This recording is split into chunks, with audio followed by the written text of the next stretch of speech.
Hi guys, Del here, welcome to the channel. Today we're going to be looking at one of the most overlooked bit of kits in your survival kit, your bug out bag, your inch bag, get home bag, whatever you want to call it.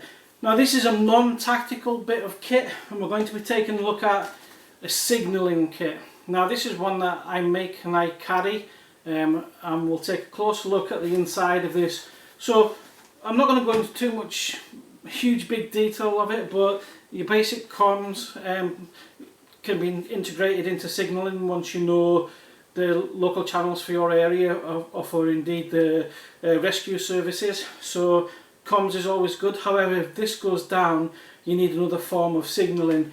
Always have a map of your region with you as well. So this is more about survival kit rather than a bug out bag get home kit, because this is about being seen, being saved and staying alive. So let's take a look at this signalling kit that I've put together, that I carry, and it'll give you an idea of what to do. I'm not saying this is what you should carry, I'm saying that this can be a starter for you as an example, so you can add to this and you can take out of this whatever you choose and whatever you see fit. Now there's lots of things that I couldn't compress into this. Again, it's down to what you want to carry, how much you want to carry. To me this suffices. You can actually put this on your persons, on belt order, anything like that. It's got MOLLE compatible and also just a wee carabiner clip that you can actually hang it in your camp, you know, if need be. Mark your kit up how you want it, put markage on it so that you know it's that kit.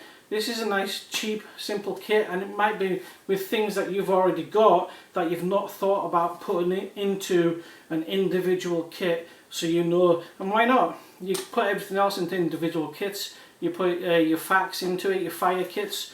So let's have a signalling kit. Now, let's take a closer look at this. So here we have my signalling kit. Obviously you've got your comms with you on your persons. If this goes down, this will be redundant. It could be wet, run out of battery, you haven't got a secondary battery with you to charge it, keep it charged, it runs out, whatever.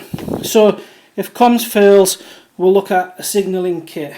So I'm going to show you a simple kit that will give you signalling for your different environments. Now this is just a signalling kit, there's nothing else to it. There's no fire kits in it, there's no first aid kits in it. It is a simple survival signalling kit. Okay, let's take a closer look. In the front, just a normal Sharpie, we'll go into that. A spare fire steel, again we'll go into that, and a cutting tool, simple knife. Nice and simple in case we need it. It's right in the front. In the first compartment, I'm going to show you a notepad. Why do we need a notepad? You might have to pass on to helicopter rescue, search and rescue information, hand them down information about your camp. Just basically write details.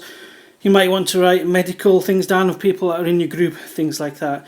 Nice and simple. Notepad and pen, pencil, whatever you decide.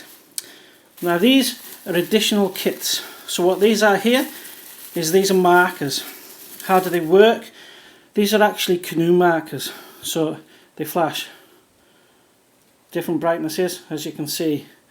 These are nice and cheap. Different settings on them. These are £3, completely waterproof. They're designed for kayaks. Red or green, doesn't matter, you're not tactical. Doesn't matter if it's green, red, blue. You want it visible. Now why I've chose these as a signalling device for your small kit, it's nice and compact and it's rubberized. It will fit to any of your kit. It's clipped on. It'll clip onto your persons, so you can keep that on your persons with it on its different flash settings. Bearing in mind, if you're putting this type of equipment in, have spare batteries with you. So there's some cheap signalling options. We've also got a survival blanket, Mylar blanket. Reason for this can open out and make a huge signalling sheet that can be seen from the air at a visible distance, a highly visible distance. It's greatly reflective and it's ideal. You can cut this up into squares if need be. You can make an arrow sign out of it pointing to your location where persons are injured, anything like that. It can be written upon, hence why you carry your Sharpies. You can write on that too. Don't underestimate carrying a £1 piece of equipment like a survival blanket. We'll get onto that other one in a minute. In the rear pouch, I have a torch, a good torch. That happens to be an Olight baton, so keep a torch in that pack. This is different from your normal loadout bag, bug out bag. This is just a signalling bag, so hence that'll be used for signalling. As many silooms as you want, snap sticks, glow sticks, whatever you want to call them. Now this is a kit I put together myself in an old redundant box. I've put silver foil on the front of it. You can use signalling mirror, anything you want on that. As you see, it flashes. It's nice, quick and easy. You can pull it out and signal with that. We can also write on that if need be. Again, British Army, we used to write zap numbers on that, or grids, things like that. So another good form. Inside the box has a mirror inside itself. If you wanted to pull it out and use that without opening the contents, then that's what you do. So inside this kit, this is a simple pocket kit. So you could carry this on its own if you wanted to cut down the size. We've got a small light stick, glow stick. Again, we've got micro ones. You can never have too many lights. Identification markers. We've got a lighter. That's right, a lighter, not a ferro rod with fire kits. This is a quick signalling kit. You want to fire no matter what. We've also got a survival signalling mirror. Now, these are really, really good. SA put them in the survival kits and military survival kits. If you're trying to do it really quick and you're not experienced, then I wouldn't suggest using that. But have it in your kit if you know how to use it. It's a great bit of kit. It does have an idiot's guide on it to tell you how to look at the aircraft and using the string marking it, looking at it, looking at the reflection of the light and everything. Okay. Have an emergency light device that burns for 22 minutes. Again, this is for you making a fire. This is not your only signal device. This is for you once you've set up your pyramid fire. So you want some form of lighting it and lighting it quick. This is a waterproof way of lighting that quick. We've also got a simple candle. Again, it's not a fire kit, it's not a survival kit, it's a signalling kit. You need to light that fire. We've got a whistle. Whistle is your primary form of signalling. This here is your SOS Bible. It's a signal. It's so simple but quite often overlooked. A good whistle. On this whistle I've got a simple old baton light fitted. So nice and easy. It might be night time that you're looking to use this. Okay. Matches. You want to get the fire lit. Lighter, matches, fire steel in the front. It's all backups. You need that. Wicks for lighting your fire. We're not messing about. Lighting fire with flint and steel or indeed fat wood shavings. We need a fire lit. We need it lit quick for a signal. And a button compass. Okay. So that's the small compact kit. Now another addition to the kit that I made there is quite simply smoke pellets. These are simple standard DIY smoke pellets for testing flumes. They're £3. None of this kit's expensive, maybe apart from the Olight, but you can change that out. These are simple little smoke sticks. They're just smoke pellets, look. So inside you get a cube, smoke cube, like that. You break it down and light it and it smokes.